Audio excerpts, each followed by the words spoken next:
mesdames et messieurs, le sport maintenant, puisque on rejoint ici même, sur le monde de Paris.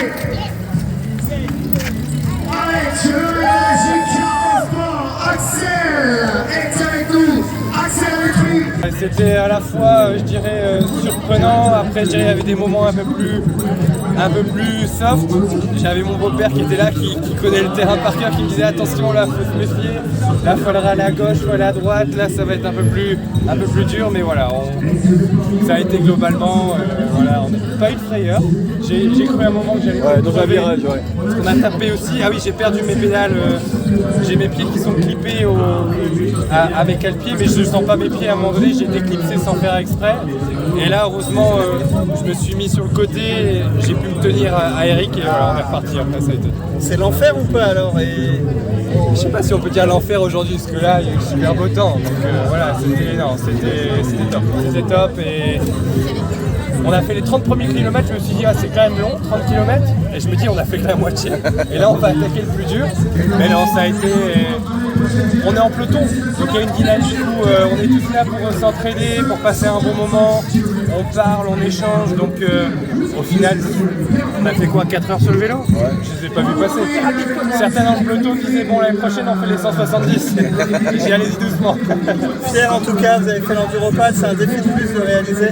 Un défi dans la région, terminé au Vélodrome avec tout le monde, c'est magnifique, c'est chez moi, c'est à Lille, voilà, vive les Hauts-de-France et on est tous là et on l'a fait tous ensemble. Alors Bruno Létru, comment vous avez vécu ce Paris-Roubaix Challenge de votre fils? Peut-être moins stressé peut-être qu'à l'enduropad?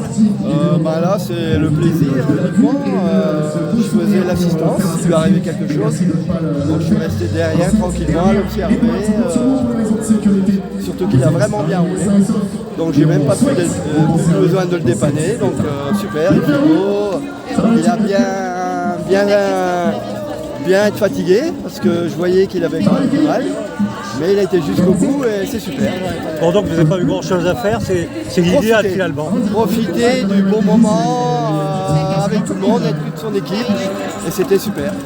Et quand il nous a parlé de son projet de faire Paris-Roubaix Challenge, vous étiez d'accord? Ah oui, là c'était... C'est pas comme l'enduropad. Non, là c'est tranquille quoi.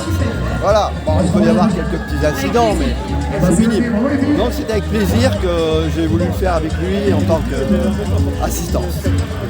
Et vous pensez que c'était un défi très différent de l'enduropad bien sûr, mais au moins aussi dur, voire plus dur? Oui, parce que c'est pas un spécialiste de vélo, donc on lui découvre une discipline qu'il faisait à l'entraînement à l'époque dans le motocross. Avec les pavés, ça rappelle un peu le motocross, mais non, c'était différent et plus technique pour lui. Forcément, le fait que c'était aujourd'hui beau temps, les pavés étaient 10 gras, 10 glissants, c'était quand même mieux. Ah là, c'était confortable. C'est vraiment une très belle journée. C'est super. Alors on sait qu'il ne peut pas s'empêcher de se lancer des défis. Est-ce qu'on pensait qu'en 2026, on aura à nouveau? Je sais pas. Il me tient au courant à la dernière minute. Et on va savoir ça bientôt. Ok, merci beaucoup. De rien.